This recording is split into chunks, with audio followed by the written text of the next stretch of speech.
these motivational stories once again.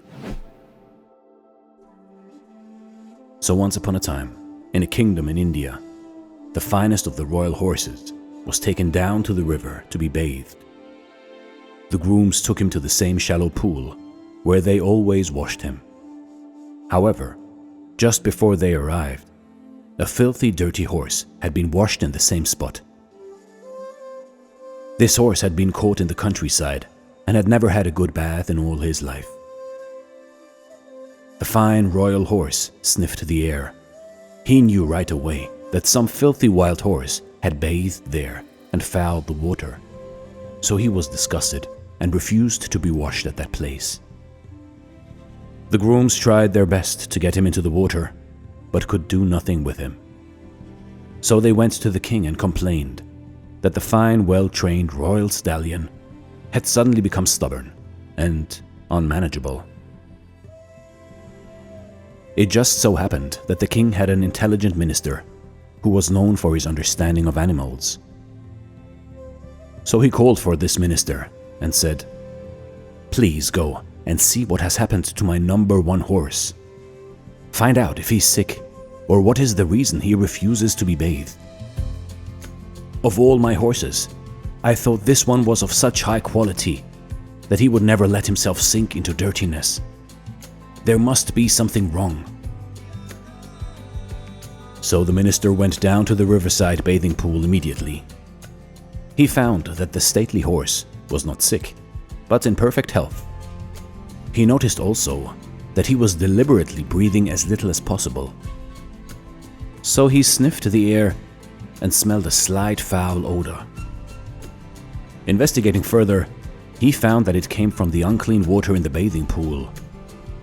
So he figured out that another very dirty horse must have been washed there, and that the king's horse was too fond of cleanliness to bathe in dirty water. The minister asked the horse grooms, "Has any other horse been bathed at this spot today?" "Yes," they replied, "yes, sir. Before we arrived, a dirty wild horse was bathed there." The minister told them, "My dear grooms, this is a fine royal horse who loves cleanliness. He does not wish to bathe in dirty water.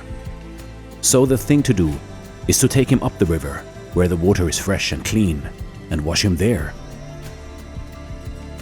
They followed his instructions, and the royal horse was pleased to bathe in the new place. The minister returned to the king and told what had happened. Then he said, "You were correct, Your Majesty. This fine horse was indeed of such high quality that he would not let himself sink into dirtiness." The king was amazed that his minister seemed to be able to read the mind of a horse. So he rewarded him appropriately. You see, in life, in your life, there are those of high standards and quality, whether animals or people, which refuse to compromise their principles or dignity, even in challenging situations. It emphasizes the importance of maintaining one's integrity and purity, regardless of external circumstances. This goes for your way of life, for the way you think, that you live from the inside to the outside, and try not to affect yourself by outer circumstances, by negative people or energies.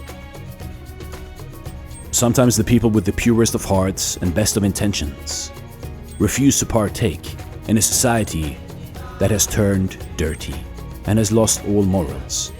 And so the society thinks that these people who value their cleanliness, who value their principles and dignity, that something is wrong with them. But instead, we should have a look at the water in the bathing lake. Maybe it is just too dirty, and maybe we should clean it once again. This is Dare to Do Motivation Stories. Thank you so much for watching, and stay blessed.